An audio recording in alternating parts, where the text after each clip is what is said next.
धर्म में हर साल वैशाख माह के कृष्ण पक्ष की चतुर्थी तिथि को विकट संकाष्टी चतुर्थी का व्रत रखा जाता है। इस दौरान विघ्नहर्ता भगवान गणेश की पूजा का विधान है। तो आखिर इस बार कब है विकट संकाष्टी चतुर्थी, क्यों रखा जाता है यह व्रत, क्या है इससे जुड़ी पौराणिक कथा और महत्व, आइए जानते हैं। मित्रों, पंचांग के मुताबिक इस बार वैशाख माह के कृष्ण पक्ष की चतुर्थी तिथि 27 अप्रैल को सुबह 8:17 पर शुरू होगी और यह तिथि 28 अप्रैल को सुबह 10:21 तक मान्य रहेगी। इस व्रत में चतुर्थी तिथि में चंद्रमा की पूजा और अर्घ समय का महत्व होता है। चतुर्थी तिथि 27 अप्रैल को सूर्योदय के बाद शुरू हो रही है, लेकिन चतुर्थी तिथि में चंद्रोदय 27 अप्रैल को ही होगा, क्योंकि अगले दिन चतुर्थी 28 अप्रैल को सुबह में ही खत्म हो जाएगी। इस साल विकट संकाष्टी चतुर्थी पर खास संयोग बन रहा है। इस संयोग में पूजा करने से भगवान गणेश की विशेष कृपा बरसती है और लोगों को जीवन में आने वाले कष्टों से छुटकारा मिलता है। इसके साथ ही घर परिवार में सुख समृद्धि रहती है। योग की बात करें तो इस बार विकट संकाष्टी चतुर्थी का व्रत परिग योग और ज्येष्ठा नक्षत्र में पड़ रहा है, जिससे इस व्रत का महत्व और भी अधिक बढ़ गया है। 27 अप्रैल को परिग योग प्रातः काल से लेकर 28 अप्रैल को 3:24 तक रहेगा। वहीं ज्येष्ठ नक्षत्र भी प्रातः काल से शुरू होकर 28 अप्रैल को प्रातः 4:28 तक रहेगा। क्योंकि इस व्रत में चंद्रमा की पूजा करने का विधान है, तो इस दिन चंद्रोदय की बात करें तो विकट संकाष्टी चतुर्थी वाले दिन चंद्रोदय रात में 10:23 पर होगा। इस वजह से उस समय ही चंद्रमा का पूजन होगा और अर्घ दिया जाएगा। चलिए विकट संकाष्टी चतुर्थी की पूजा विधि के बारे में जान लेते हैं। मित्रों, भगवान गणेश को प्रसन्न करने के लिए विकट संकाष्टी चतुर्थी के दिन ब्रह्म मुहूर्त में उठे और निर्वित होकर स्नान करके व्रत का संकल्प लें। सूर्योदय के समय भगवान सूर्य देव को जल से अर्घ दें और इसके बाद मंदिर की साफ सफाई करें और गंगा जल का छिड़काव कर शुद्ध करें। मंदिर में एक चौकी पर लाल या पीला कपड़ा बिछाकर भगवान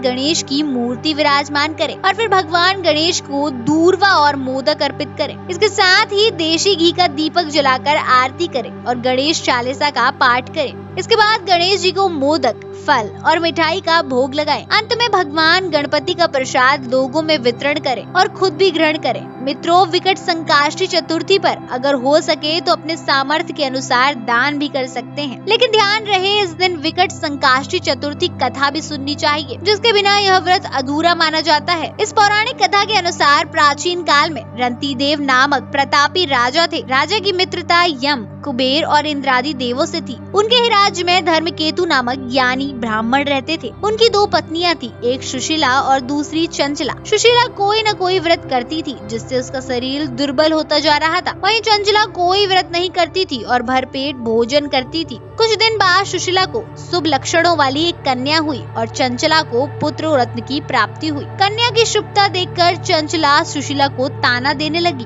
अरे सुशीला, तुमने इतने व्रत और उपहास किए, जिसकी वजह से तुम्हारा शरीर जर्जर हो गया, फिर भी एक कृषकाई कन्या को जन्म दिया। मुझे देख, मैं कभी व्रतादि के चक्कर में न पड़कर हष्ट पुष्ट बनी हुई हूँ और वैसे ही बालक को भी जन्म दिया है। चंचला की बातें सुशीला के हृदय में चुभने लगी। तब वैशाख चतुर्थी के दिन सुशीला ने पूरी भक्ति भाव के साथ संकट नाशक गणेश चतुर्थी का व्रत किया। व्रत से प्रसन्न होकर गणेश जी ने दर्शन दिए। गणेश जी ने आशीर्वाद देते हुए कहा कि हे सुशीला, तेरी कन्या के मुख से मोती और मूंगा प्रवाहित होते रहेंगे और तुझे वेद शास्त्र वेत्ता एक पुत्र भी प्राप्त होगा। वरदान देने के बाद गणेश अंतर ध्यान हो गए। वरदान के बाद कन्या के मुंह से मोती और मूंगा झड़ने लगे और कुछ दिनों बाद एक पुत्र की प्राप्ति भी हुई। उसके कुछ दिनों बाद ही धर्मकेतु का स्वर्गवास हो गया और उनकी मृत्यु के उपरांत चंचला घर का पूरा धन लेकर दूसरी घर में जा बसी। लेकिन सुशीला पति के घर में रहकर ही पुत्र और पुत्री का पालन पोषण करने लगी। कन्या की वजह से सुशीला के पास काफी धन एकत्रित हो गया। इसी कारण चंचला सुशीला और उसके परिवार से